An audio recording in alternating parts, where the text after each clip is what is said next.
Hey there, this is Phil Vischer. Welcome back to the Holy Post podcast. I am here with Kaitlyn Schiess. Hi. Yeah, caught you off guard, didn't I?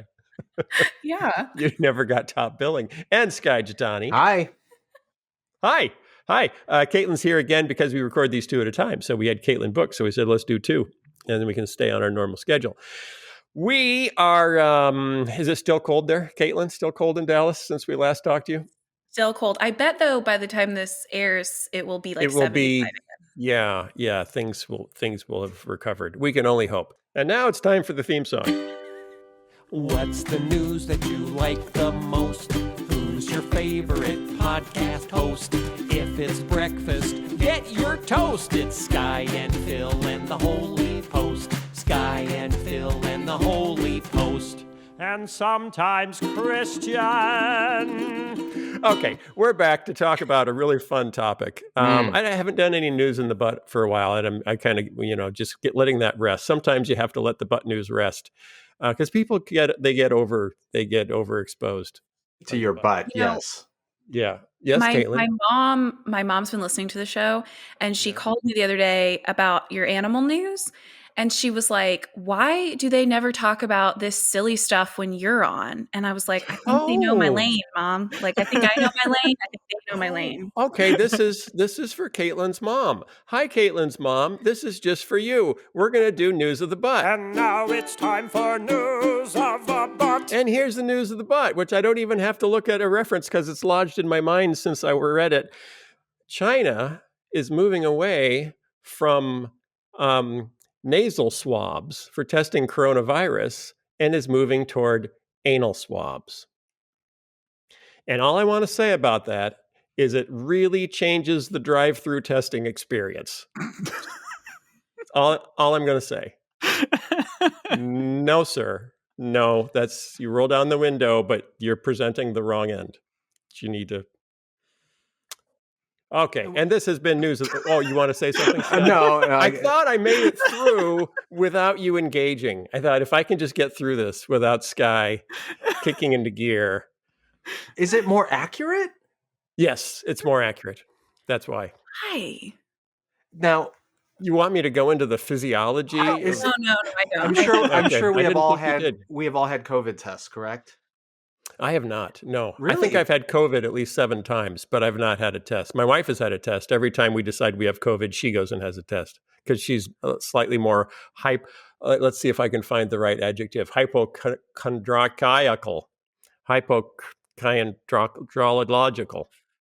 She's more of a hypochondriac. Hypochondriatic. Okay, but when you get the nasal swab, it's fairly invasive. Right? Like some people feel like they're swabbing their frontal lobe. Weird. Yeah. So my question is that true for the other end?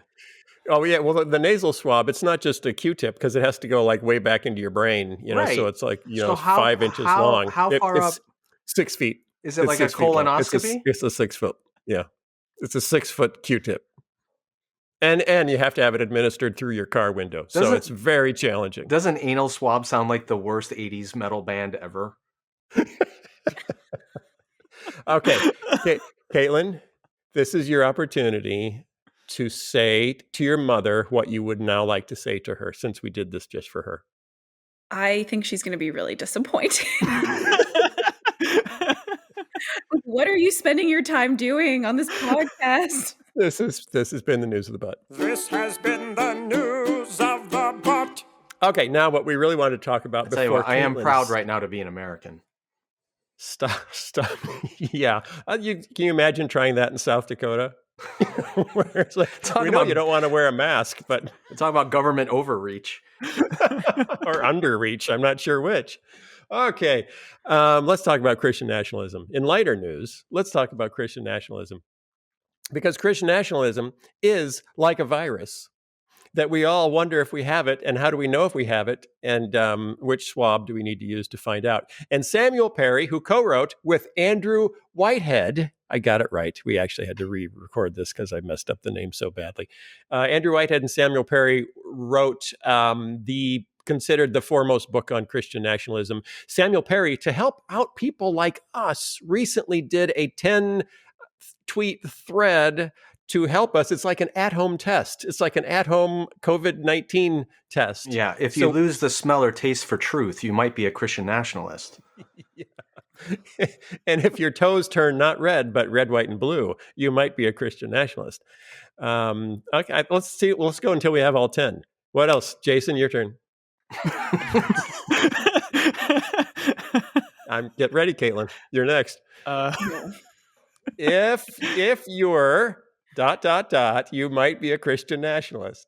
If you're bald on top, you might be a Christian nationalist. Sorry, Skye.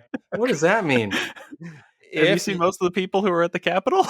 if you're, I'll give you time, Kaitlyn, so you can think of yours. If your Bible cover has an eagle on it, you might be a Christian nationalist. Mm-hmm. If you name a child or pet Tucker, you might be a Christian nationalist.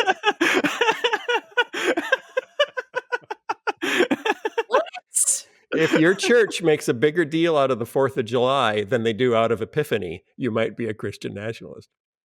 If you write a Make America Great Again hymn, you might be. At first I thought you said Make America Great Again ham. If you write a ham. If you bake a Make America Great Again ham, you might be a Christian. Okay, those are not Samuel Perry's official. They should have ones. That's our own version. And I think ours, you may conclude afterwards that ours were more accurate than Samuel Perry's, but we're going to go through Samuel Perry's. Okay. He's got 10. How can we spot Christian nationalism in the wild? Not in a laboratory where you can, do the nasal and or other swabbing. In the wild, how can we spot Christian nationalism in the wild? Number 1, top 10 indicators you're seeing Christian nationalism. Number 1, us versus them. This is a dead giveaway. If a professing Christian clearly sees non-Christians as enemies to be defeated, controlled, or kept separate rather than served, loved, befriended, they're thinking as a Christian nationalist culture warrior. The idea of dying for the unworthy is repellent. Okay, us versus them mentality, which also we listed as a mark of fundamentalism. Yeah, I think you're going to see a lot of overlap in that Venn diagram. Okay, because some of these things, and some of the things people have said about Christian nationalism, I've kind of questioned: is that Christian nationalism, or is that just conservative America, or is that?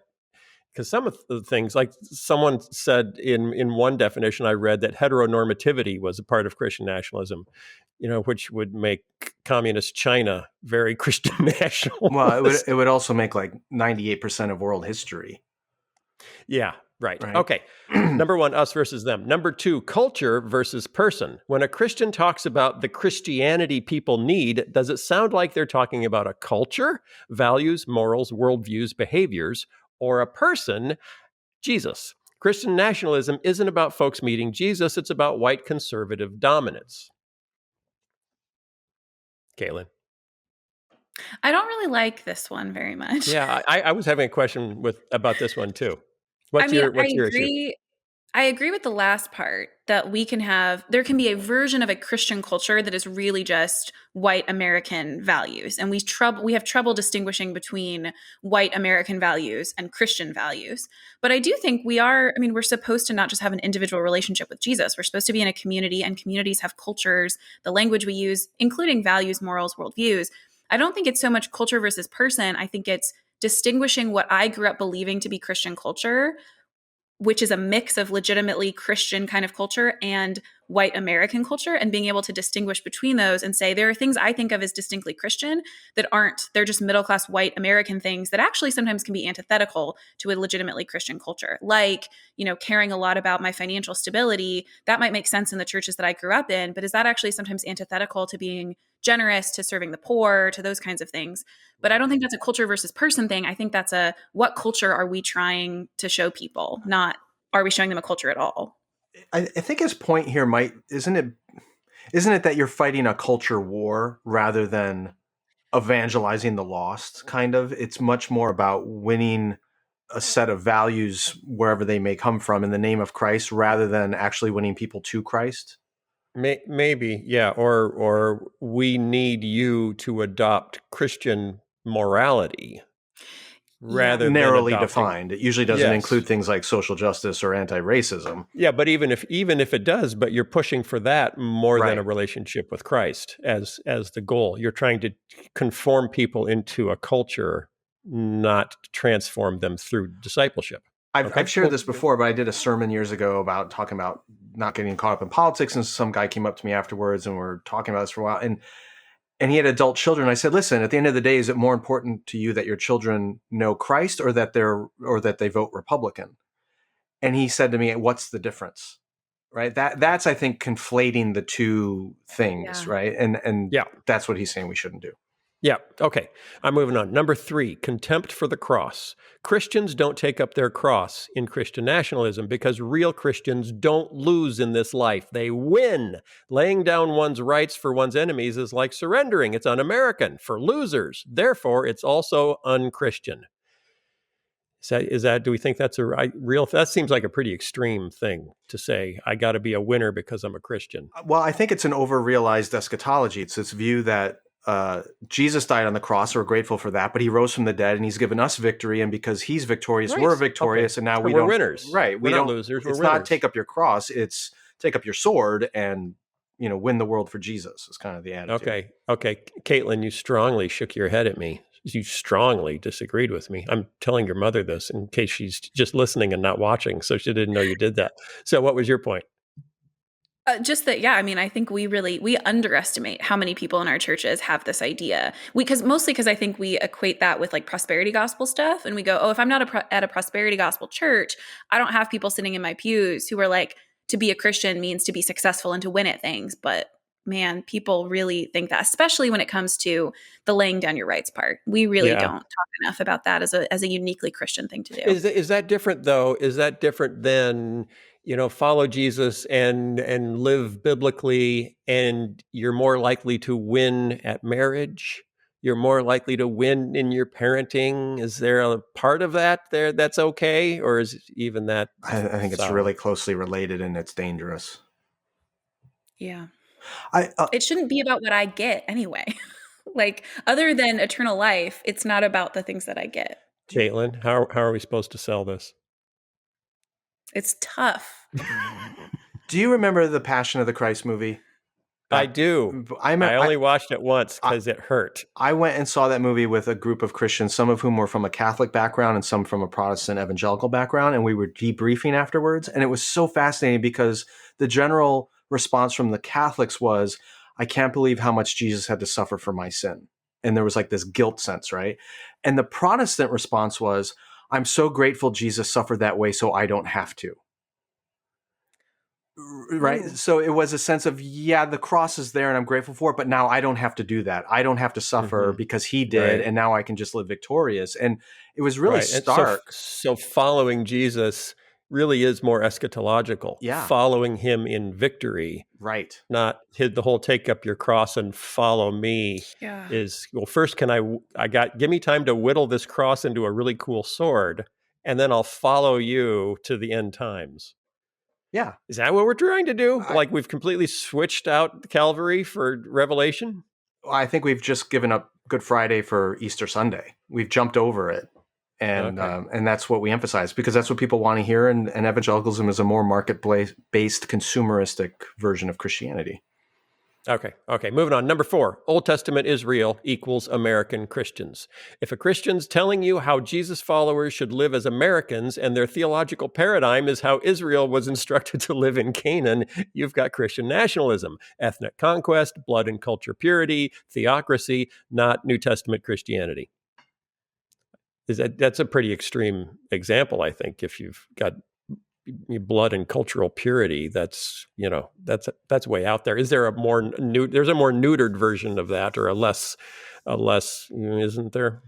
Racist I don't know. This is as old as the Puritans when they came to America, and the Arbella sermon from John Winthrop about comparing the Massachusetts Bay Colony to Israel as a city on a hill and a light to the Gentiles, basically. So this goes way, way back of comparing America to Israel. Yeah. And then Reagan polished up that city on a hill. That's so right. It really shone. Okay, number 5, national righteousness equals purity. This one piggybacks on the previous one. If someone's operating with Old Testament Israel in Canaan as their paradigm, they'll be very concerned with America's faithfulness, which boils down to religious and sexual purity, not justice, fairness, etc. Which is a little ironic because when you read the Old Testament, God's judgment usually came upon his people for their lack of justice and fairness to one another. It wasn't Right. primarily sexual impurity. Right. That's That what is we a little fixate weird. on. Well, there was a sexual impurity motif, but it was idolatry. Right. It wasn't sex. But, my friend Skye coined a term, crotch Christianity, which really took off and is trending all over Twitter about how we prefer the morality that involves the nether regions. Right. When to combined morality. with Christian nationalism leads to some interesting underwear choices. If your underwear have an eagle on them, you might be a Christian nationalist. Okay. Kaitlyn, do you have anything to say about that? Well, I do think part of this is less about just operating with Old Testament Israel as the paradigm and more about an idea of a Christian America that was like a 1950s version. That's where I think we get a lot of the like restoring the purity of America, of being super Christian in our institutions and assumptions about two-family households and marriage and divorce and those kinds of things. I think the Israel stuff obviously has a long history. Do you mean history. two-parent households? What did I say? Two-family households. Two-parent households. That sounds a little communist to me. Fair. Two-parent households. Okay. But there is the connection to Israel. I just but I do saved think you there's from other losing ones too. even more speaking bookings there. Okay. Number 6, America is central to God's plan. Even if they warn God will withdraw his hand from America for impurity, they still believe God has a special relationship with the USA because we're founded on biblical principles, etc. Thus, it's always America first, and God wants it that way. Anyone? I have a really good example of this. Oh. When I was at Liberty, I worked in social media. And so I kept up with all of our social media channels, including Pinterest. And one day I noticed that Liberty's account had pinned this picture of a Bible. It looked like a Bible verse, but then someone with crayons or colored pencils had colored an American flag on top of the verse. And I was like rolling my eyes and I was going to unpin it because I didn't like, before I knew what Christian nationalism wasn't real thrilled with it. But then I read the verse and I thought, like, this is such a, like, it does sound like it's about America. It doesn't sound like it's Israel. And then I realized it's because this was not a Bible verse. It was from the Book of Mormon. But we didn't really care because it sounded, really pro-America. And we liked that. So we pinned it. Wow. Here, I have another one. I have another one to add to our own list. If you name your Christian college a word that appears in the Declaration of Independence, but not in the Bible, you might be a Christian nationalist. I'm pretty sure liberty occurs in the Bible. It's based off a verse. That's where they got the name. It is. How do you know I was talking about liberty? How do you know? Good point. I didn't say I was talking about liberty. Well, is there a Christian college called, I don't know, what else is in the Declaration of Independence? Yeah, I was trying to think of some. I could have been talking about Thomas Jefferson, who signed it. His name is on there. Thomas Jefferson College of the Bible. Everyone gets a penknife on the first day of school. That would be so bad. Okay. Number 7, culture of death. Ooh, this is scary. This one's tricky because Christian nationalism will be strongly anti-abortion, but Christian nationalism will also be pro-guns, pro-military, pro-death penalty, anti-mask, anti-precautions, anti-health care for the poor. The abortion stance, now he really goes out on a limb. People are going to throw stuff at him. Not me, because I didn't write this. The abortion stance is authoritarianism, not concern for the vulnerable. Yeah, there's a lot of assumptions in there. I do know that there's going to be plenty. You go first. There's going to be plenty of people who say, well, being pro-gun and pro-military is actually pro-life because it's defensive and protective. We're defending people. Right. So I mean, I wouldn't necessarily title this one culture of death. I would say a culture that's comfortable with violence or violent means to achieve one's ends. Right. I mean, that's what the military is. It's a willingness to use violence to hopefully achieve honorable purposes, not always, but hopefully. And I think as a Christian, I'm not a pacifist, but I think any Christian should be somewhat uncomfortable with the use of violence ever. And I think Christian nationalism is generally super comfortable with the use of violence, even if it's towards righteous ends. Yeah, and Christian Dumais talks about this in Jesus of John Wayne. I keep quoting from that because I just read it, so it's fresh in my head. It's like the last thing I've read. How Catholics and mainline Protestants were against the Vietnam War, but evangelical Christians came out strongly pro-war, and it was a kind of a split in thought that then never came back together.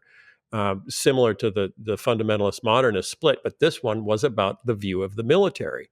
We loved the military because it reflected, in some way, we felt, especially after World War II, kind of the hand of God bringing justice to the world through, it's when Jerry Falwell Sr. said that he viewed the American soldier as a champion for Christ. But isn't that also a reflection of the deep concern that white evangelicals had for communism, where if the threat is that real, then it warrants military intervention? Yes. And that's exactly what you saw on January 6th with the insurrection on the Capitol. There's a perception the threat is so imminent and real, it justifies violence. So why didn't non-evangelical Christians react against communism as strongly? I don't know. I'm asking you, Skye. I mean, I think you made the answer. I mean, Pope John Paul II, and this is a little bit later than the Vietnam War. I mean, he was vehemently anti-communist. That was part of the reason he became Pope. He was this Polish, priest in the midst of communism. But so I don't think that Catholics were not anti-communist, but I think because the Catholic Church is a truly global, I mean, that's what Catholic means, right? It means universal. Right.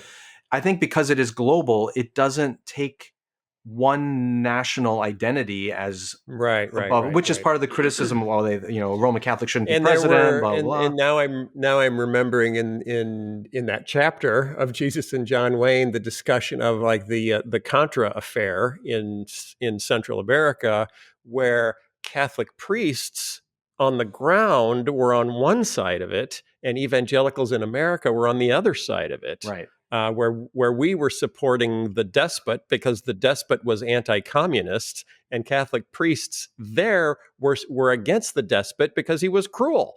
And we didn't care so much about the cruelty; we cared about his anti-communism, and that the I forget the names of the other guys. It was the Contras and the Sandinistas.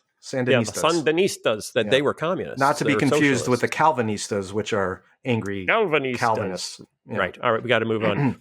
Culture of death. Did you have anything to add to that, Kaitlyn? Anything you would like to add for the sake of your mother? Just that I do think anyone already at this point, if they've been listening, they might be like feeling increasingly tense about this description.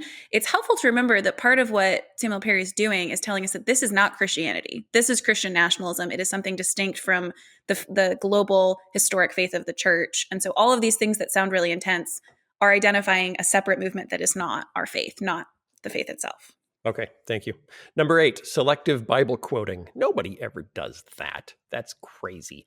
Like any heresy, Christian nationalism selectively quotes the Bible. Favorite Bible quotes will be Jesus expelling money changers, Romans 13 submitting to authority, patriarchy stuff about forgiveness and judging, only when their leaders are immoral idiots.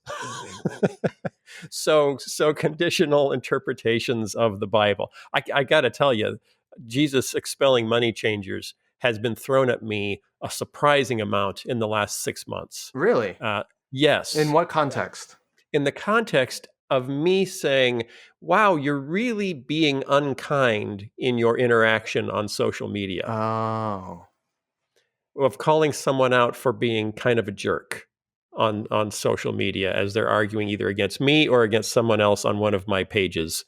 And what comes back very quickly is, hey, Jesus fought against evil too. I'm fighting against evil. Jesus got mad. That's a really narrow interpretation of what Jesus was doing. And part of what you need to remember in the gospel accounts is Jesus didn't fly off the handle. He actually went into the temple courtyard, saw what was going on, left, came back later, I think it's the next day, came back later and intentionally, like he premeditated and intended to do what he did. It wasn't just him getting angry. And there's a lot of scholarship that argues not only was it premeditated, but Jesus did it precisely to provoke his own arrest and crucifixion. Right. Like this was all part of the bigger scheme of what he was up to during Holy Week. So if these people say that their anger towards those they disagree with in social media is all because ultimately they really want to sacrifice their lives for their enemies, okay, great. I think then you're really following the model of Christ, but I'm pretty sure that's not what they're doing. Okay, number 9, lack of concern for witness. This goes back to us versus them. When they, infidels, non-whites, are the enemy, who cares what they think? Of course they'll hate you, and you hate them. Screw them! Better to dominate them, and then it really doesn't matter what they think. Now, here's the context where I've heard this, although I question whether this is Christian nationalism. I just think it's bad theology. I think it comes up in Christian nationalism, but I also think it comes up in other areas. And this was one of the reasons that Harold Ockenga and his friends tried to launch neo-evangelicalism as a distinct movement from fundamentalism, is because they saw fundamentalists de-emphasizing sharing the gospel because they were so concerned about protecting their theological borders from heresy. What was I going to say? Oh, so I've seen this. The context I've seen this coming up is when we question the impact that our politics are having on our witness. The response is they're supposed to hate us. Jesus said they would hate us. So come on. In fact, you, Phil, are bending over backwards to be liked by the world. That's the compromise. We're supposed to be hated by the world. Okay, discuss. I mean, this is why I wrote What If Jesus Was Serious? In the introduction of that book, I talk about, I think a lot of Christians are despised and hated in the world, but we need to ask ourselves, why are we hated? Are we hated because we look and act like Jesus? Or are we despised because we don't look and act like Jesus? And I think that's the problem, is what people see in us is not Jesus, and that's why they're upset. Okay, so why was Jesus hated? Because he confronted his culture with a vision of the kingdom of God, which was contrary to the power structures of his day. Right? He was calling people to be. That took a while to get out, but it sounds pretty good once it was out. Yeah, but summarize it one more time. Do that again. Jesus was turning the world upside down. Oh, that's better. He was turning the world upside down, and vested interests didn't want him doing that. And I'm turning the world upside down by refusing to wear a mask. Right. Bada boom, bada bing, I'm Jesus. Right. Uh-huh. No. Well, and it's also about for his own people. Like, I love the story in Luke where he's quoting from Isaiah and he's like, I'm here to free the captives and, give sight to the blind. And all the people are like, yes, we love you. And then he gives examples of prophets who helped non-Jewish people instead of Jewish people. And they immediately want to throw him off a cliff. And it's like, he was hated not for, kind of showing it to Rome all the time, but by like showing his own people their sin and their lack of justice and those kinds of things. And so it's not only there are right and wrong things that we can discern from scripture that we should be causing, people to be upset about, right? If we're doing it for the wrong reasons, it's just the wrong reasons.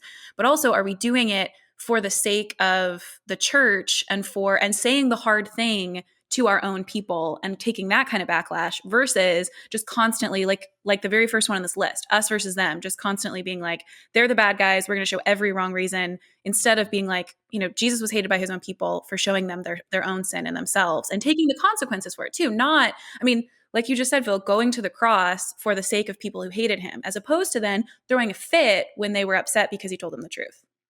Two quick examples of that. Jesus praises a centurion, a Roman, as having greater faith than anyone in Israel. And when he tells the parable of the Good Samaritan, it's the Samaritan, this heretic, who is held up as the hero, and it's the Levite and the priest who are seen as unrighteous. So Jesus, these are intentional ways he's kind of sticking it in the eye of his own community, saying you should know better as God's people who have the law, and yet these non-believing pagans are beating you into the kingdom. That was deeply offensive to them. So yeah, Jesus was rejected by his own community because he was pointing out his own community's shortcomings. Whereas in Christian nationalism, to Kaitlyn's point, they're only ever pointing out the shortcomings of the other and not their own community. That's okay, the problem. So last week or the week before, Charlie Kirk attacked Lecrae because Lecrae supported a Democratic senator in the election in Georgia. And obviously a Christian should never support a Democrat. So Charlie Kirk was then righteously attacking his own community because of their sin, just like Jesus. If his primary identity and community was Christian, that would be true. But I think what he was doing is his primary community is conservative Republican, and he's attacking Democrats. So it's still us and them. It's not an internal issue.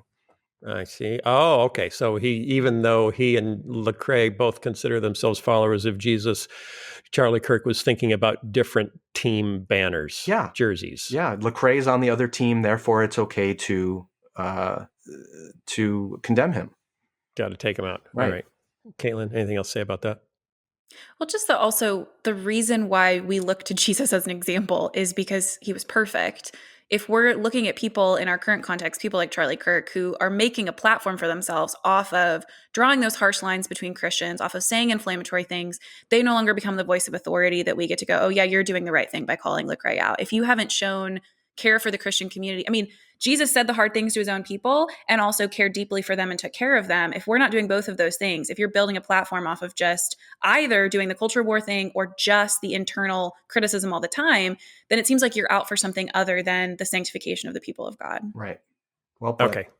Cool. Number 10, conspiratorial victim mindset. When your whole reality, let me start that again. When your whole reality is culture war and us versus them, you must constantly be vigilant that everyone in power, media, scientists, non-Christian nationalist politicians, are lying and out to get you. So everything is conspiracy and everyone is screwing you over.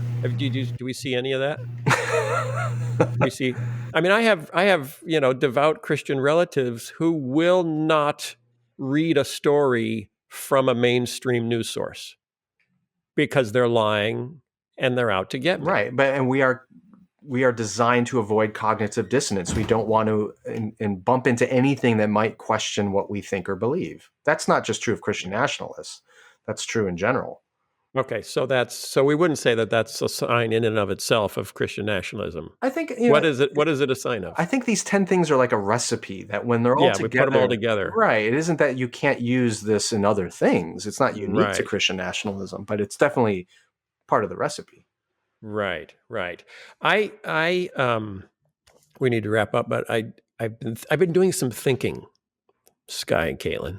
I just wanted you to know about this. And I've been thinking about the history of contemporary Christian music as a doppelganger, as an analog, as a parallel, as a stand-in for the Christian community and Christian culture. And it started because I wrote that piece of satire where I mentioned that I used to listen to the radical Christian bands of the 70s, that lived on communes and sang about the second chapter of Acts, which is the most leftist chapter in the Bible. And that got me thinking about, why are you looking at me like that, Skye? What? I saw you wrinkled up your eyebrows at me in a funny way. That Acts 2 is the most communist chapter in the Bible? I didn't say communist. Oh, you said, why did you say communist? What did you say, socialist?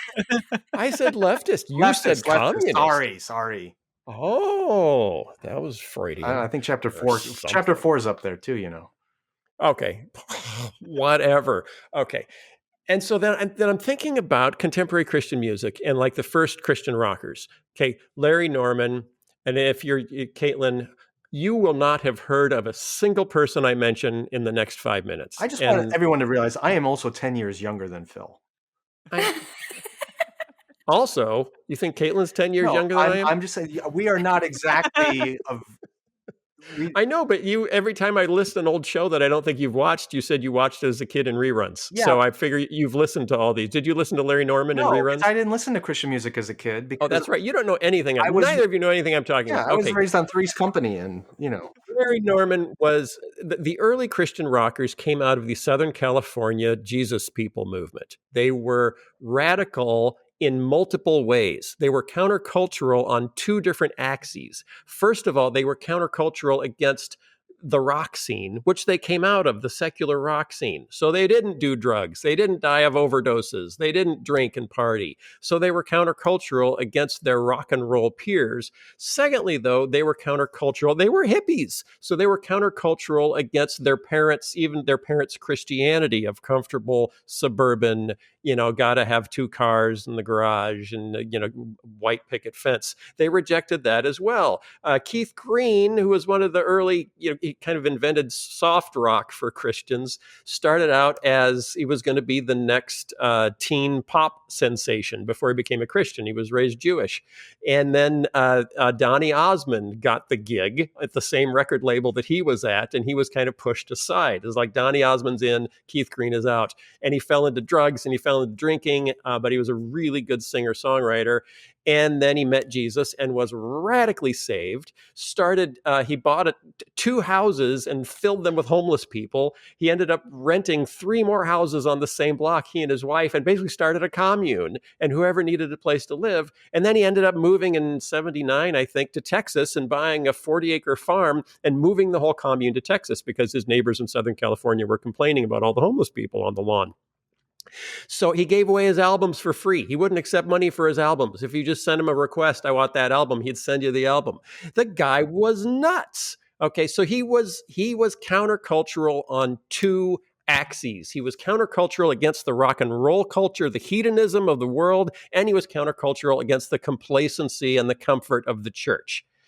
Then, within 10 years, he's gone, and we've got Amy Grant and Michael W. Smith and CCM. And whereas all of this first generation of Christian rockers generally came from Southern California and came out of the Jesus People movement, so they were hippies that found Jesus.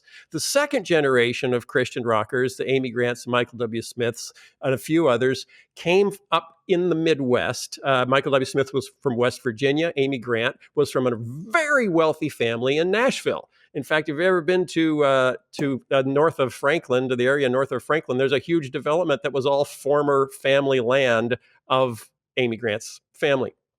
So she started as a 16-year-old Christian kid growing up in Southern white Christian culture. What you saw with that second wave was the retention of the sense of that we are countercultural because we reject the world. But the other axis of the countercultural vanished. We critique the church. We critique our own comfort. We critique ourselves. We try to live radically. Radical living left Christian music. But doesn't that fit with what I said earlier, that it's, maybe this was last week's episode, the business model doesn't allow that. Like Keith Green giving away his music isn't a business model. Right. Do you know who that really ticked off? Can I tell you who that really ticked off? Who? His record label. There you go. He had a record deal with one of the first Christian record labels, Sparrow. I think it was with Sparrow or Myrrh, Billy Ray Hearn's record label that launched the contemporary Christian music business. And he had to talk his way out of the deal because obviously he didn't have the right to give all his music away, but he was so successful that he had the leverage to talk his way out of the deal. So yeah, the early radicals completely messed with the profit motive. Yeah. Of the business because they just didn't care. I think it was Dietrich Bonhoeffer who said those who make it their goal to escape the world are doomed to copy it or doomed to replicate it or something like that. It's a loose. There's a quote. I don't get it quite exactly, but I think that's exactly what happened. Is a lot of the second wave of CCM and even just evangelicalism in America set itself up as we're going to escape from the world, but all they did was replicate it. They just made a facsimile of it with a Jesus fish slapped on the bumper. Yeah, I don't, to be honest, because I was fairly close. I mean, I knew Amy Grant's managers. Okay, I knew because they were picked to run the company that had bought Word Entertainment, thinking they were buying VeggieTales in the process, not doing the homework to realize that VeggieTales wasn't owned by that company. It was owned by me. So they thought they were buying VeggieTales and they weren't. So I knew the guys who managed Amy Grant fairly closely. I knew their CFO. I actually hired him to come to Big Idea. And he was frustrated. One Christmas, I was talking to him before he came to Big Idea because he was been sent to France to close a deal for a company they wanted to buy, but he couldn't get a hold of either of them, Amy Grant's managers, because they were both in Aspen with their wives redecorating the new homes they just built in Aspen as their vacation homes. That's what Christian music turned into. Contemporary Christian music turned into a huge business that let managers of artists buy vacation homes in Aspen. Okay, that is hardly countercultural on any axis whatsoever. So we went from Keith Green buying homes to fill them with homeless people and prostitutes to the managers of Amy Grant buying homes so their wives could redecorate them in time for Christmas in Aspen. Well, we don't know there In weren't like prostitutes there. 15 years. Sorry. What You need to do happened? this video. You need to do this video. It will make a lot of people angry with me, Kaitlyn. That hasn't been a problem before. So what's interesting is that whole system is broken down. You cannot make that kind of money in Christian music anymore. It is impossible. No one is going to build a big vacation home in Aspen based on Christian music. So, Phil, bring this around. What does this have to do with Christian nationalism? Everything. That's the video. We used to be radical on more than one dimension. I mean, Christianity is radical on multiple dimensions. And that's why you cannot say, oh, it perfectly overlays with Democratic policy, or, oh, it perfectly overlays with Republican policy. Because either way, you're giving up part of Christianity's radicality. There, it's another new word. And I found it to try to figure out what happened with Christianity, between the 60s, although there's always been a part of Christianity in America that was completely sold out to the culture. Yes. That was the culture. Yes. That's never not been the case. But there are these little outbursts of genuine new Christianity. And whether it's the Second Great Awakening or the Jesus people. There still are. So how do we make it bigger? How do we? Well, I know. We systematize it and we launch it as a business, and then it'll get bigger. Exactly. That's the point. Is there's a cycle to all of this, and the good news is God is a creative God who's always doing something new, and He's always birthing His true church. And when the existing one becomes corrupt and stagnant and dead with rigor mortis, He gives life to something new. Yeah. Okay. Kaitlyn, do you know any of those people? Do you know who Larry Norman is, or Randy Stonehill, or Keith Green? Amy Grant, Michael W. Smith. Oh, I know Keith Green and Larry Norman. I just didn't listen to him as a kid. But I do have something to say about what Skye said, if I can divert from my youth. There's this amazing book by Andy Crouch, Culture Making, and he has this section where he talks about how so much of our mindset is change the world. And so when our kind of bar is set that high and the scope of the kind of project we have to do is that large, of course you're going to get super pragmatic. You're going to defend the leader of the giant ministry because you're trying to change the world. So it doesn't really matter what bad thing he's done. You're going to cover it up for the sake of changing the world, or you're going to turn this into a giant commercial business because that's the model you have for anything that's ever changed the world is going to be like Coca-Cola or whatever, something huge. Right. Our scope of fixing the problem is changing the world. And he has this beautiful meditation on like, we are intended to be finite even before the fall. And so trying to have the scope of any of our projects be change the world is going to inevitably mean we sacrifice something. And I think we have enough kind of history of Christians doing this to say that what we end up sacrificing is our faithfulness because it just turns into this pragmatic money-making thing. And so if we were to just start, I've even seen this in the seminary, your first semester, of course, the people that are shown to you as images of what you should do are the big pastors of giant churches or the person leading a minute. If we would just stop feeding people this image of whatever sphere you're in, whatever job you're doing, the scope is change the world. I think we might be better off if it was just do the small thing faithfully in your community, even if it never reaches that giant kind of level. Right. So what we should really show kids in seminary their first year, we should show them a picture of Skye and say, look, he's never found success. He has tried and tried, but he is faithful. He is faithful. And that is what you should. No, you should show Skye, and then you should show Christian on one of the times that she's gushing about the daily devotions and show like, hey, this is just a good thing, even if it's just her. I have a better suggestion. Yeah. Why don't you just show them Jesus on a cross?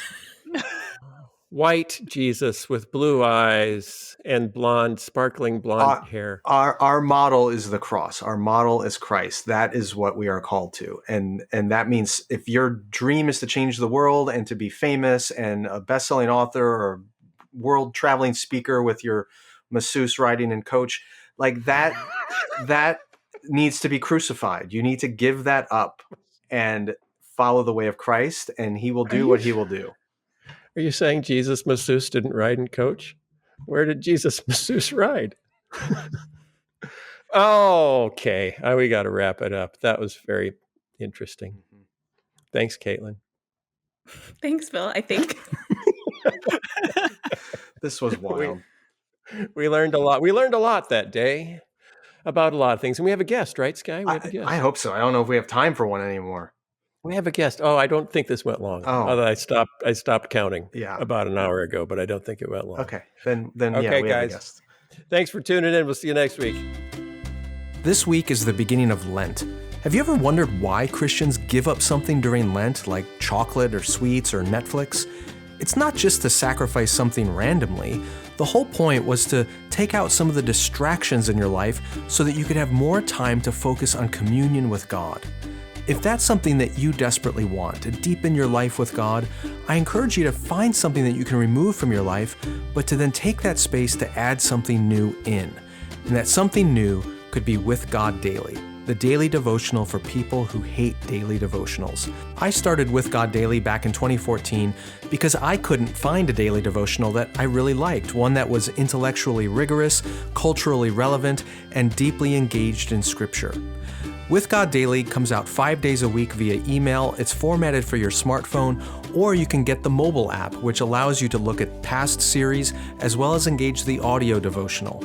With God Daily includes a reading that I've written every day, along with an historic prayer of the church and links to relevant passages of Scripture. Right now, we're going through a series on the sermons of Martin Luther King Jr. and their remarkable relevance for us today. If you want to learn more about With God Daily and how you can sign up, go to withgoddaily.com and discover the daily devotional for people who hate daily devotionals. My guest today is no stranger to the Holy Post. Preston Sprinkle has been on, I think, at least 4 times before. He's the president of the Center for Faith, Sexuality, and Gender. He's written a whole bunch of books, including a New York Times bestseller, and his latest book is called Embodied: Transgender Identities, the Church, and What the Bible Has to Say. And that's what he and I are going to talk about today. Now, if you want to hear about some of our past conversations on matters of sexuality, LGBT issues, I want to recommend going back and listening to episodes 380 and episode 298, because I think that will fill in some of the gaps of what we don't cover in today's conversation. And if you want to get more from Preston Sprinkle, of course, you can purchase one of his books, but I highly recommend listening to his podcast, Theology in the Raw. He covers all kinds of controversial issues in there, struggles with different Christian doctrines, and applies them to what's happening in contemporary theology, which is why we've had him on this podcast so frequently. He's just a great voice on these kinds of things. So here is my conversation with Preston Sprinkle about transgenderism. Preston Sprinkle, welcome back to the Holy Post. It's been a while since you've been here. Yeah, thanks for having me back on. I get tagged quite a bit on social media. People find me through you guys, or vice versa. So I'm glad to be back on. Yeah, you're one of the original podcast theologian celebrities as well. So we're always listening to you and hearing what you have going on. But you are sort of the guru of all things sexual. Maybe that's the wrong way. Maybe that's the wrong way to put it. No, I'm gonna wear that. They'll give me some emails, but yeah, that's a first timer. Yeah. What didn't Rob Bell write a book called Sex God? Yeah, I didn't read it. I think that's the title, though. That was back when nobody was titling books like that. Right. He was being very provocative. A part of it was whenever you Googled Rob Bell, the word sex god would pop up. So anyway, you can be the guru of all things sex as far as the Holy Post is concerned. Okay. All right. Anyway, you have been on numerous times in the past to talk about various issues of gender and sexuality and some of the challenges that the church is having, both theologically and pastorally, in dealing with these dynamics in our culture. And your new book is called Embodied: Transgender Identities, the Church, and What the Bible Has to Say. Not a small topic. Not a small topic at all. No. I say in the intro that.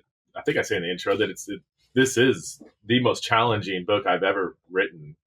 It took about 10 drafts. It went through about 20 different readers reading early drafts. The editorial work was insane. I mean, it took a lot to write this book.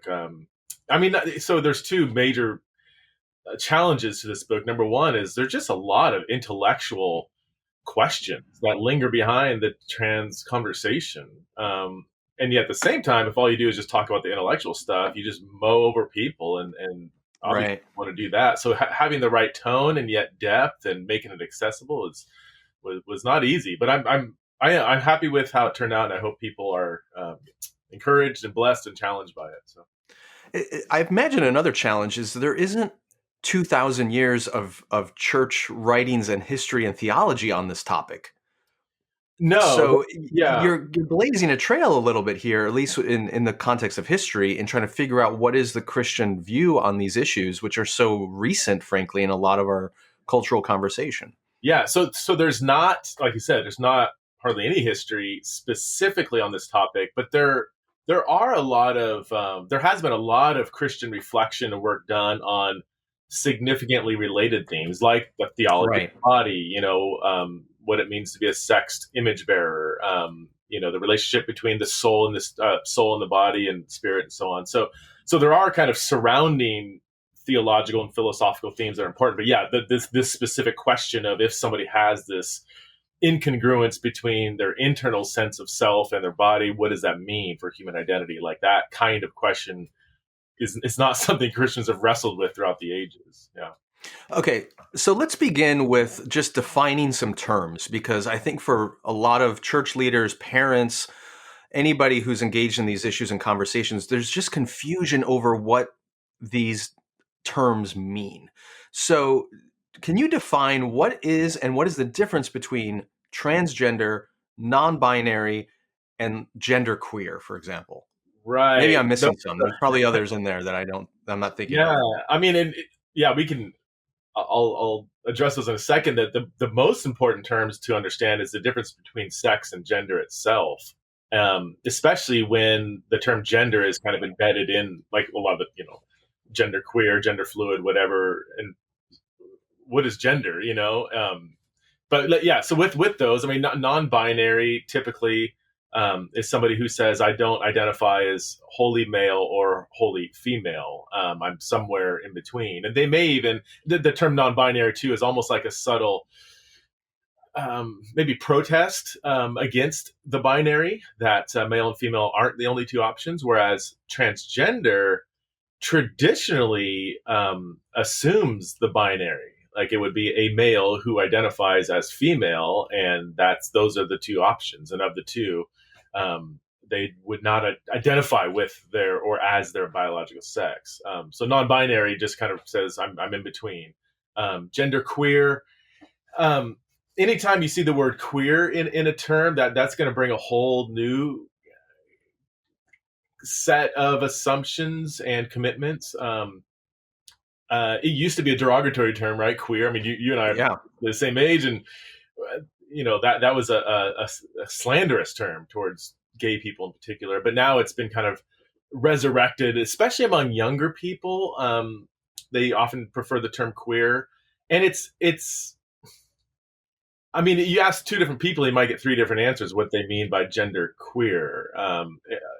Again, it's similar to non-binary in that it's kind of a protest against male and female as being the only two options. And queer is, again, flexible enough that it can include sexuality, gender identity, both and, whereas transgender really does not in of itself say anything about somebody's sexual orientation. That would be just another question. So, yeah.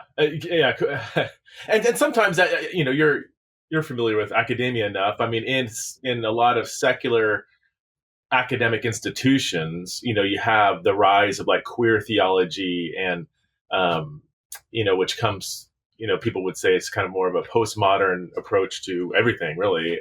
And so sometimes if somebody identifies as queer, they might be bringing in some of that, who's the guy? Who's the famous French philosopher? Foucault. Yeah. They might be bringing a lot of kind of Foucaultian thought to that. But that would be if somebody went through university and majored in gender studies and identifies as queer. That's probably going to bring a lot of ideology into that term. So anyway, that's a long. Yeah. So I mean, you're the expert here, but I've dabbled in reading up on some of these things, and I've been reading. Folks like Andrew Sullivan, who for years has been a champion of gay rights and marriage equality, and yet has written some things that are kind of confrontational when it comes to the transgender movement, and partly because he sees it as dismantling a lot of what the gay and lesbian movement has done over the decades. And so there's this I can't get my mind around the complexities of all of this, because it isn't just like people who hold to a traditional view of gender or marriage may have issues with the transgender movement. There are even people in the very progressive, more liberal end of the sexuality movement on gay and lesbian rights who also have issues with the transgender movement, and others who don't. And then there's the queer movement, and then there's the non-binary, and there's so many facets to it that I can understand why a lot of Christian leaders, church leaders, parents even are just like, I don't know where to begin. Yeah. But here's where I want to begin, beyond the definitions. Before we dive into any critique, what have you discovered to be a blessing of this current controversy and conversation? What is it bringing to the church or to Christian communities that is a good thing that maybe we've neglected for too long or haven't spent enough time wrestling with? Yeah, and I'm going to affirm what you said earlier, that there's a lot of tensions between the L's and the T's in particular, or even the G's and the B's and the T's, and the whole idea that you have kind of like a monolithic LGBT community that doesn't. It's a very thin facade. It doesn't actually exist. I don't want to say it doesn't exist, but it's like there are no kind of liberal conservative camps you can hide behind when you're thinking through questions surrounding the T, because it's just, there's a lot of different kinds of people interacting with each other in sometimes pretty hostile ways. But I would say to your second question, or main question, the biggest thing I've seen, the biggest blessing I've seen that has come about in the trans conversation, and again, this is a conversation that's so new, it's just barely starting right now, but I think it's a better reflection on on gender stereotypes, because the whole question of masculinity and femininity and what it means to be a man or woman is sort of that those questions are unearthed when you start digging into what it means to be trans. And if a 5-year-old, if a parent says, yeah, I think my kid might be trans, and you say, well, why is that? Well, and they might say, well, he's a boy, but he wants to wear his hair long. He's not really good at sports. He kind of carries himself in a really girly way. And like, whoa, all of those are just stereotypes. Like, being an athletic doesn't make you a man. And if you are a man and aren't athletic, you're 100% still a man, And so what I've seen when we start kind of unearthing some of these concepts and assumptions, it's really bringing these stereotypes to the surface. And I've seen a lot of non-trans people begin to feel more liberated. Women who don't want to wear long hair or dresses but aren't trans are like, yeah, like, I don't need to be stuffed in this box of femininity. That's not biblical. Like, and so I think it's raising some really relevant questions of the relationship between being male and masculine and female and feminine, which I think is, you've written on that. I mean, I think it's a really big problem, or something that needs to be talked about in the church. Most of these gender stereotypes that we assume come from culture, not the Bible. And I think we need to have that conversation. Okay, so that's the big matzo ball right there, because for decades, and probably before we were born, there have been Christian leaders, there have been whole ministries built around biblical manhood or biblical womanhood, or the John Eldridge kind of stuff about what does it mean to be a godly man or a godly woman. And these ministries and leaders tend to build their argument on, this is what the Bible says a man is, or this is what the Bible says a woman is. Where are they right and where are they wrong? Yeah. Okay, that's a great way to frame it. They are right in the fact that there are biological realities that go into being male and female, primarily the levels of testosterone and estrogen in a human body does have an effect on interests, on even your brain, on your behavior. And that's just a scientific fact. Now, what that ends up producing are generalities. And what I mean by that is most males will act in masculine ways, but not all of them. In the same way that most, if I ask you, are men taller than women? You should say, well, it depends on what you mean by that. Like if you line up 100 tallest people in the world, they're all going to be men. And yeah, most men are going to be taller than most women, but some women are 6'2", some men are 5'4". That doesn't define, and that kind of falls outside the generality, but that doesn't define whether you belong to that category. Same thing with masculinity and femininity. Most women will, because of biology, will naturally probably act in more feminine ways. Maybe it's 60%, maybe it's 70%, but that we can't turn that around and say, therefore, if you aren't acting in feminine ways, you're not being a woman. Okay, so we do have just like basic biological generalities that play out in society. The moral question, though, is what aspect of those kind of categories of masculinity and femininity are morally mandated for men and women? And that's when there's just next to nothing in Scripture. There are so few, if any, verses. There might be a couple we can wrestle with, but there's so few verses that say, men, you need to do this, and women, you don't need to. Women, you need to do this, and that's a moral mandate, and men, you're not called to also do that. There's a famous passage in Titus 2. If you're a woman listening, you've probably been to a Titus 2 Bible study where Paul says, older women teach to younger women, and he gives 10 commands. 8 of those 10 commands are everywhere else in Scripture also applied to men. He's not saying, women, you do this, and men, you're off the hook on this. Be gentle and pure and sober-minded and teach your children and all these things. It's like, elsewhere in Scripture, men are called to do that too. So, and the only two that might, one is, that might only apply to women is, it does say like, women, submit to your husbands, and then there's one like, be busy at home or something. But even that one is like, I think has been misinterpreted. But so yeah, the primary call to the Christian is not to be masculine or feminine. The primary call is to be godly. And sometimes godliness, it just defies those categories of masculinity and femininity. So again, in summary, general differences that will naturally play out, very few, if any, moral mandates to embody those stereotypes.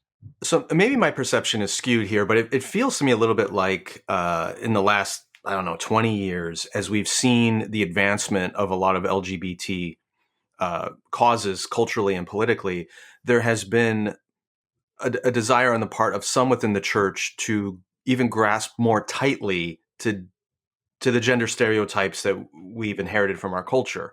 And we look for biblical justification for those things. And maybe it's because as these definitions and general roles are becoming more fluid in our culture, there's a desire for stability and concreteness. And so an absolutism has set in that it isn't grounded in Scripture, but we want the sense of stability and security. And being Christians, we look to Scripture for that, but we import the cultural assumptions from around us and then look for some biblical support for it. Is that, am I skewed here? Is that always been going on, or is it worse in the last number of decades because we see these things in the culture shifting so much? You might. I mean, I feel like you have a better kind of pulse on cultural movement than I do. So that's an interesting observation. I would say it is very common for the church when culture's going one direction for them to kind of really pull back like a rubber band effect, right?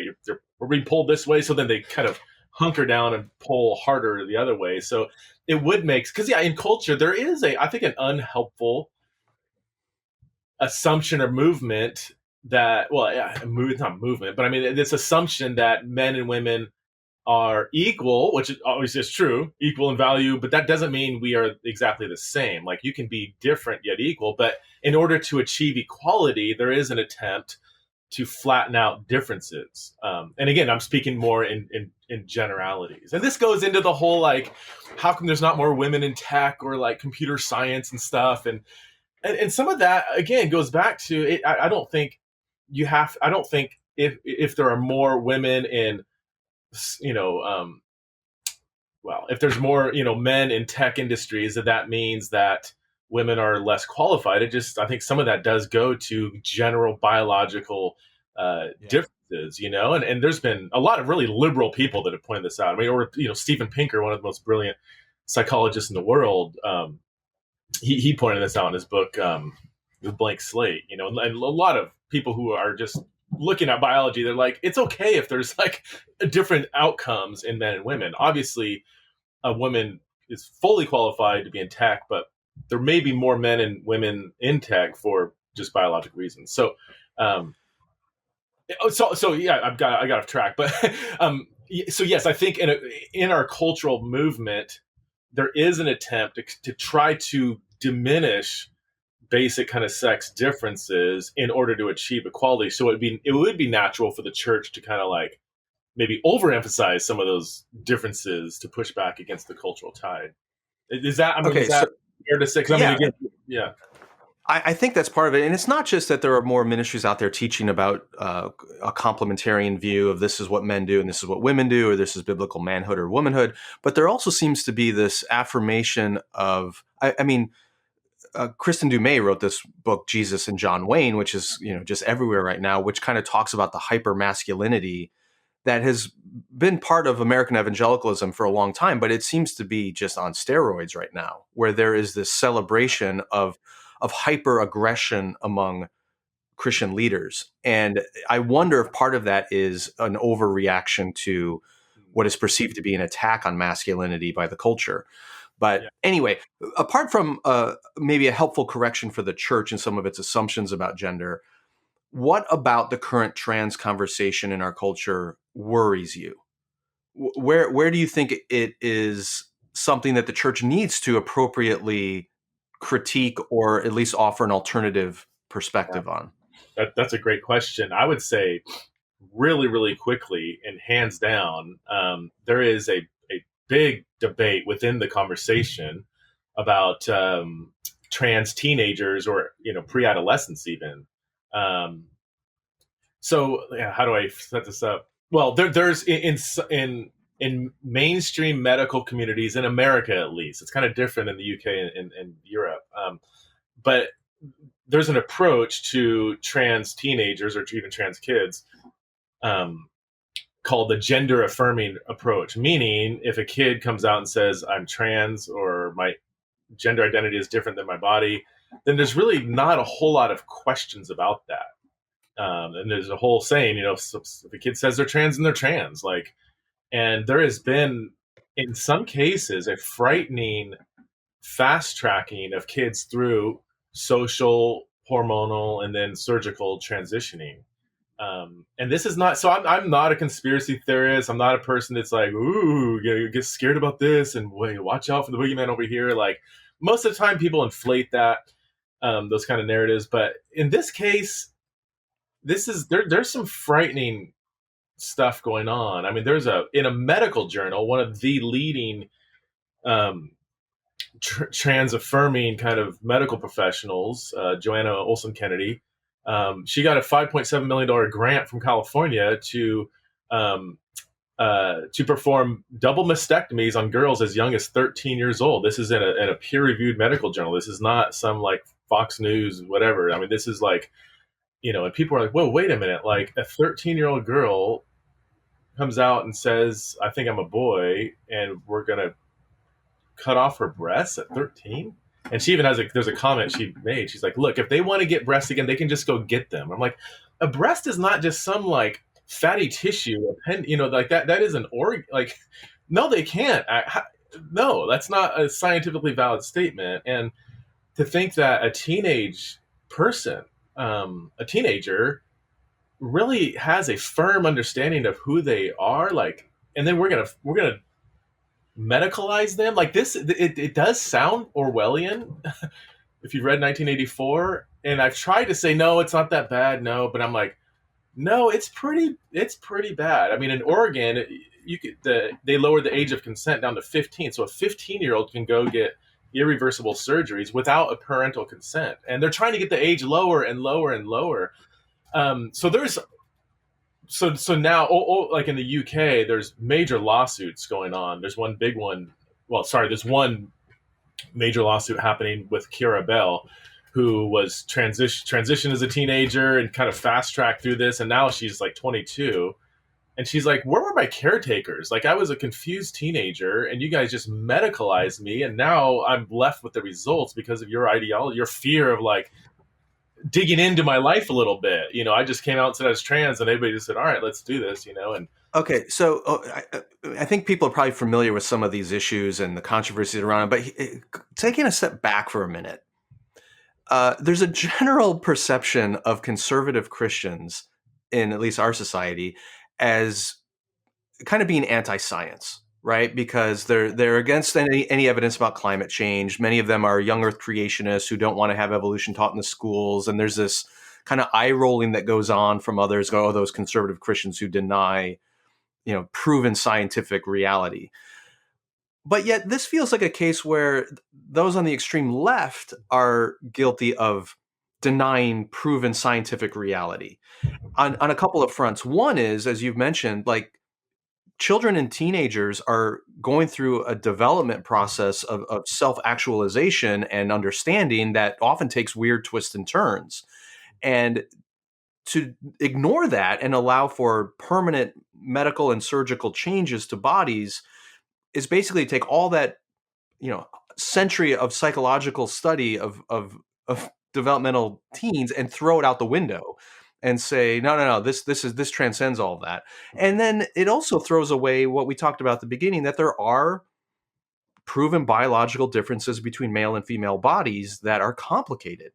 right. So what do you say to those? Forget any theology at this point, any Christian doctrine at this point, but just from a scientific point of view, are there any secular voices or even liberal voices who are going, hey, time out, guys?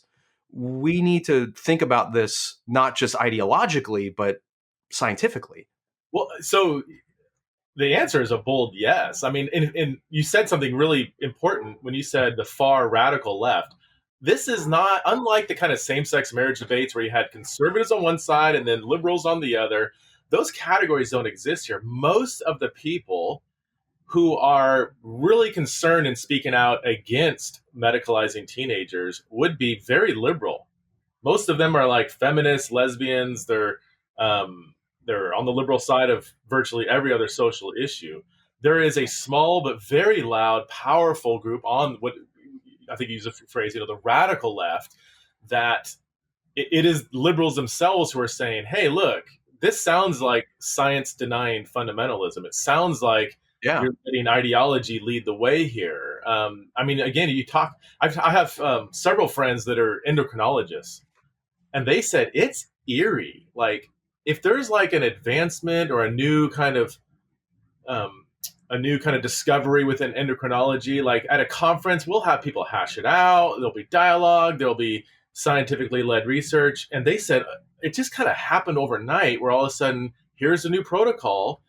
And endocrinologists looking at each other saying, wait a minute, it's pretty basic that if you fill a teenage body or any body filled with the sex hormones that are, you know, that body's not naturally designed to have, that's going to have a lot of negative medical effects. And they said we that discussion has not publicly happened. It's just like now the protocol is the 13-year-old says that they're trans, and we need to, you know, block their puberty, give them time to figure themselves out, so that by the time they're 15, now they know who they are, and now we can start cross-sex hormones. And the people are looking at each other like, what is going on? So all that to say, yes, the ideology, again, not on liberals, promoted by liberals, but by the radical left.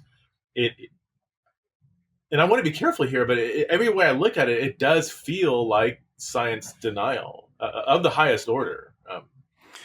Okay, let's talk about theology a little bit. I've wondered if part of what we're experiencing right now, both inside and outside the church, is kind of a revival of Gnosticism. And what I mean by that, for those unfamiliar with the terminology, there was an early heresy in the church called Gnosticism, from the Greek word gnosis, meaning knowledge, which basically said God is interested in the spiritual, immaterial aspects of creation, and the material parts of us, including our bodies, are inherently evil and don't matter. So what you do with your body doesn't matter. All that matters is your spirit or your knowledge. And what that led to was kind of interesting stuff in the early centuries of the church, where things like sexual immorality didn't matter anymore because that's just my body. Who cares about my body? I can do whatever I want with it.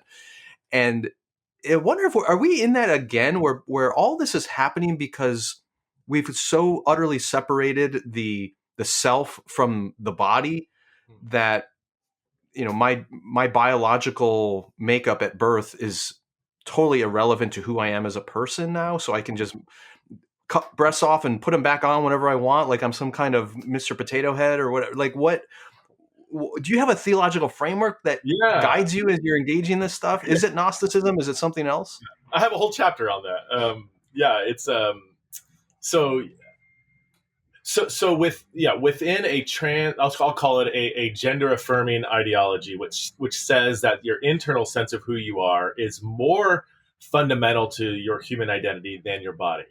Within that framework, I think on the extreme end, yes. I mean, I've read lots of stuff where I'm like, man, it feels like you're quoting from like some ancient Gnostic hymn, the way you're talking about how some ethereal, something inside of you is more superior than your body. However, there are more nuanced, thoughtful defenses of a gender-affirming ideology that aren't so Gnostic. For instance, probably one of the most convincing, and I have a whole chapter on this as well, the most convincing defense of a gender-affirming view comes from the so-called brain sex theory, which says that our bodies are sexed and so are our brains. There's male and female bodies, there's male and female brains.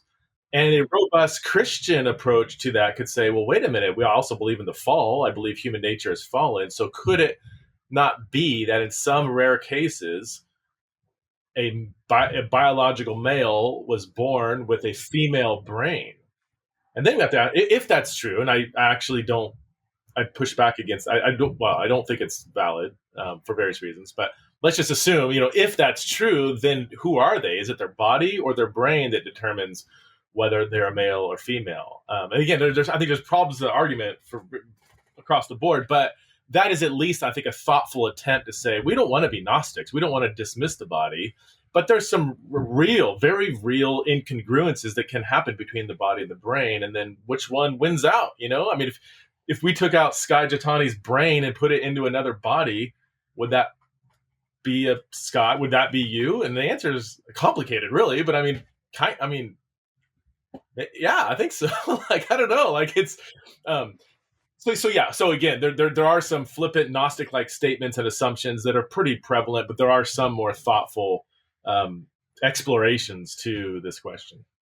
We don't have a ton of time left, but I really want to get into the heart of your book, which is not just theological, but pastoral and parental even. Like given all this theology and all this science and all this cultural stuff going on, what do we need to understand about how to engage lovingly and in a godly way our kids, our church members, our neighbors, people who find themselves in these complicated realities of gender dysphoria and other things that are going on? What have you kind of learned from your own experience, and what do you share in the book that would help us deal with this more than just, I mean, it doesn't help to just come at people like, well, you know what Genesis says. Totally. Or, here's the scientific realities of chromosomal gender identity. Like, that's not what is going to help us right now. And just throwing a book at people isn't going to help. So what will? I do want to point out that if somebody's listening right now, we have really emphasized the kind of conceptual aspects of this conversation. In my book, it 50% of it is that, but the other 50% is relational pastoral. Right. So our conversation has been tilted in one direction and wouldn't represent the totality of the book. So relationally, I make a statement, I think at the end of the book, that, if Jesus had a church today, I think it would be filled with trans people.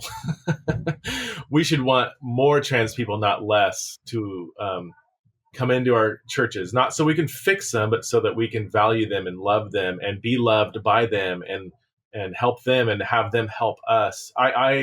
Some of the most godly Christ following people in my life. And this is not a virtue signal. It's not a dog whistle. It's not a throwaway statement. Like, I mean this in the most literal sense. Some of the most godly Christ following people I know would be within the trans umbrella. Maybe they experience gender dysphoria. Maybe they identify as trans. Maybe they're trying to figure it all out.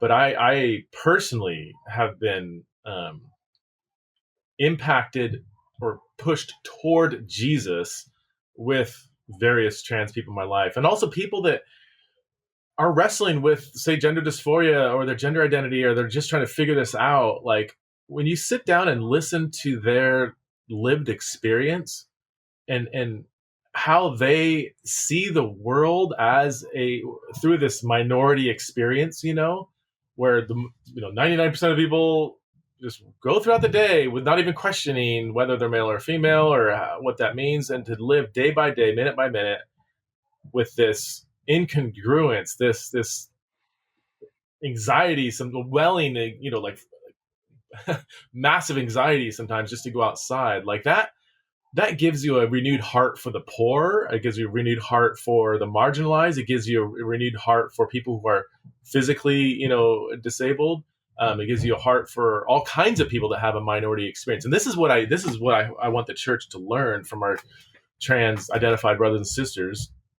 And maybe I shouldn't even say brothers and sisters, because sometimes they're trying to figure out what that even means. But is that they can teach us so much about the heart of Jesus because of this unique journey they've been on. So yeah, there's a place for the conceptual, the science, the Bible, and again, I make that really clear in the book. But at the end of the day, man, we need to embody the love and grace of Jesus toward a group of people that have been pretty beat up, sometimes unintentionally, but been really shamed and shunned by the church's rhetoric in this conversation. So it's interesting that you went in that direction, because to lump things into super generalized categories, it feels like there are those who look at trans folks as subhuman, right? They're defective in some way. They are unworthy of dignity, or a threat, right? They have a political agenda that I may not agree with. And so there's this